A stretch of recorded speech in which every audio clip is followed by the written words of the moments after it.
Éric Tegner, le directeur du média Frontières, a été agressé avec sa compagne dans leur village natal, agressé par des antifas qui l'ont traité notamment de nazi. Le pire dans cette histoire, ce sont en fait les réactions. Il est habitué de nos plateaux et donc un certain nombre d'individus à l'esprit faible et sans doute pas bien profond ont aussi décidé d'accuser CNews. Je vais donc tenter de leur répondre. Tous utilisent le même terme de fasciste pour Éric Tegner comme pour notre rédaction.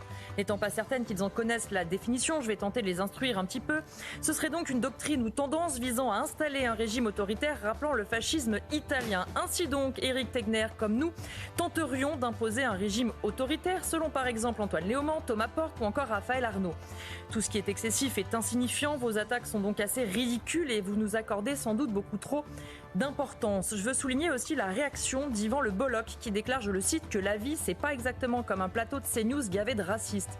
Alors en effet, ce genre d'agression, vous ne le verrez jamais sur nos plateaux. Il se trouve, et j'en suis désolée, que nous sommes civilisés sur notre antenne et que nous acceptons et entendons tous les points de vue. N'hésitez pas surtout à venir également rencontrer nos journalistes sur lesquels vous mettez en permanence des cibles. Vous ne connaissez absolument rien de notre rédaction ni de mes collègues. La diversité au sein de cette rédaction, notamment sur les parcours ou les points de vue, est bien plus présente que dans d'autres journaux.